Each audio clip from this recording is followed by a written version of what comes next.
Bonjour et bienvenue dans votre nouveau numéro du Tête-à-Tête décideur. Acheter, investir dans un bien immobilier, c'est le rêve de nombreux Français, mais comment trouver le bon crédit immobilier selon votre projet? Pas si simple de s'y retrouver avec les nombreuses offres des organismes de crédit. Comment se porte le marché? En moyenne, sur l'ensemble des crédits immobiliers, les taux en 2017 ont été plutôt bas puisqu'ils ont été compris entre 1,38 et 1,58%, ce qui a permis aux acheteurs d'investir plus facilement dans un bien. Début 2018, on constate une légère augmentation, mais qui devrait rester contenue à environ 0,20%. Quant au prix, ils progresseront de 1% sur l'ensemble du territoire. Le courtier, cet intermédiaire qui accompagne le futur acquéreur dans le financement de son achat immobilier, a une vision bien précise du marché du crédit immobilier pour proposer les meilleures offres à son client. Quelle est la situation du marché du courtage en crédit immobilier ? Pour en parler, c'est notre sujet du jour. J'accueille David Morinville, expert en crédit et développeur de la franchise Immofinance d'Île-de-France, et Taïeb Belghazi, développeur de la franchise Immofinance. Bonjour messieurs. Bonjour. Bonjour. Merci d'être présent sur le plateau du Tête-à-Tête décideur. Alors, première question pour vous, monsieur Morinville. Quel est le rôle d'un courtier spécialisé en crédit immobilier ? Le rôle d'un courtier spécialisé en crédit immobilier, c'est de bien comprendre le projet d'un client à travers un achat de sa résidence principale, d'une résidence secondaire, d'un bien immobilier et de mettre en face les bonnes offres commerciales que proposent l'ensemble des banques au niveau du territoire français.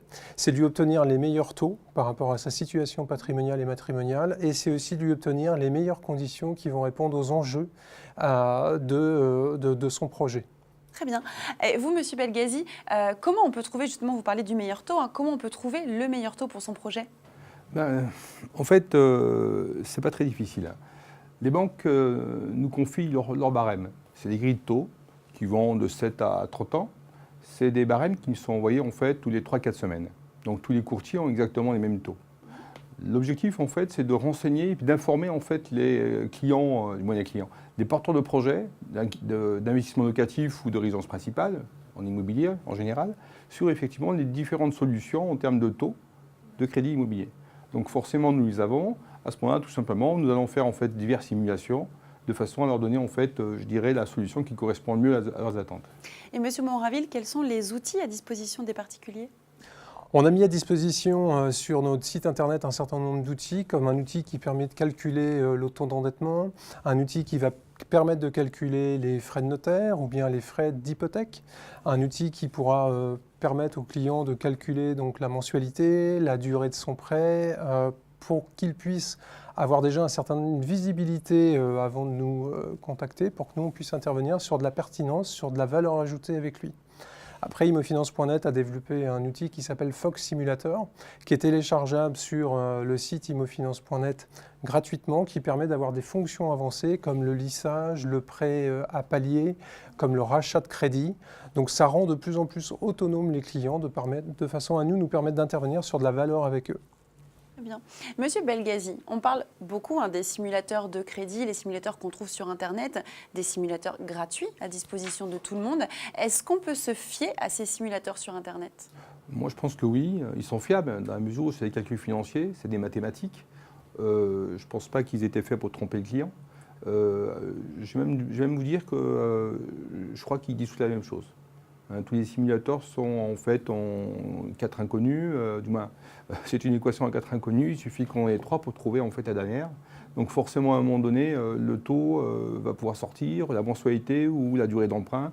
Tous ces calculs, en fait, on a beau les prendre à travers effectivement Internet sur différents sites, on arrive toujours au même résultat. Donc oui, ils sont fiables, ainsi que ceux d'Immofinance, bien sûr.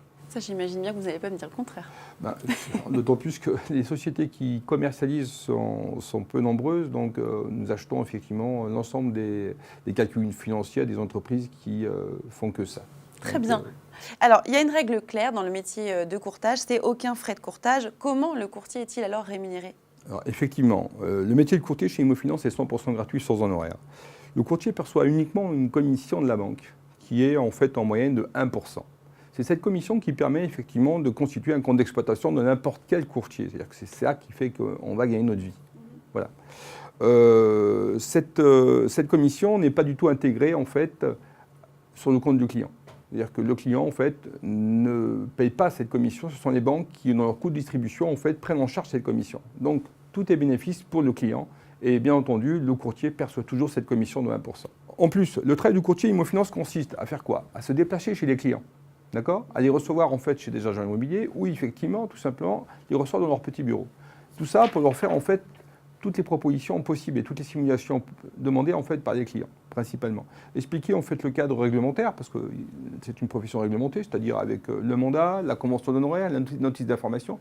Tout ça est expliqué d'une façon pédagogique à chacun des clients. C'est obligatoire et il faut le faire. Enfin, apporter des solutions adaptées, c'est jamais assez dit, mais il faut effectivement, je veux dire, bien cibler de façon à ce que les clients soient satisfaits, donc leur apporter en fait, je dirais, autant de propositions qu'ils veulent, dans la mesure où nous sommes en convention avec l'ensemble des banques. Et là, effectivement, ils auront un marché qui sera complètement ouvert, sans se déplacer, chez eux, tranquille, en attendant leur courtier. IMOfinance, bien sûr. Vous travaillez donc tous les deux chez imofinance.net, qui est donc un réseau national de courtiers gratuits spécialisés en crédit. Alors, quelle est votre spécificité sur le marché par rapport à vos concurrents? On fait le même travail que nos concurrents, le même travail d'audit, le même travail d'analyse des dossiers. La seule vraiment différence que nous avons, et pas des moindres, c'est qu'on ne prend pas de frais de courtage. On se contente uniquement de la rémunération de la commission bancaire. Donc pour le client, c'est totalement gratuit. Donc il n'y a que de la valeur pour lui. Alors qu'attendent aussi vos clients de vos services? Chose importante. Nos clients attendent de l'écoute, de l'intégrité, attendent de la pertinence, de la valeur ajoutée par rapport à toutes les idées reçues qu'ils ont de base, parce qu'ils ont tous déjà un plan de financement.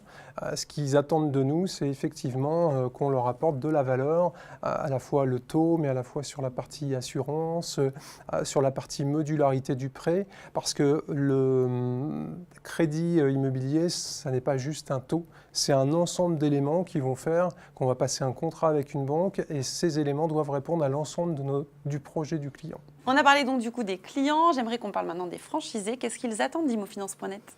Une reconnaissance, des valeurs en fait dans un souci de qualité et de satisfaction client. Ça, c'est le premier lieu. Une transparence dans le fonctionnement du réseau, à la fois au niveau technique et financier, c'est-à-dire le fonctionnement même en fait de ce petit réseau, qui deviendra grand, j'espère, avec en fait ces contributions qui sont les contributions en fait aux franchiseurs. D'ailleurs, IMOfinance.net lance une formule en fait alternative de recrutement, c'est la formule M+, qui permet en fait de proposer à tout candidat, d'accord, sans droit d'entrée et avec une redevance de 0 sous condition, d'accord, la possibilité en fait de faire ce métier. Voilà. Alors qu'est-ce qu'ils attendent en général? Je dirais des règles simples, à taille humaine, avec effectivement un fonctionnement qui soit limpide. Alors au sein d'imofinance.net, quels sont vos projets de développement? Donc c'est de rendre accessible le métier du courtage à un grand nombre d'entre nous. Ce qu'on souhaite, c'est effectivement, aujourd'hui on est 45 membres au niveau d'Imofinance, on souhaite doubler d'ici 2 années pour devenir le premier réseau en France de courtage gratuit. D'ailleurs, nous sommes présents au Salon de la franchise, à Franchise Expo en mars 2018. On serait ravis de renseigner en fait tous les candidats et enregistrer en fait d'autres membres. Eh bien, merci à vous deux d'avoir été présents sur le plateau du Tête-à-Tête Décideur. Merci Fanny. Merci Tayeb, merci Fanny.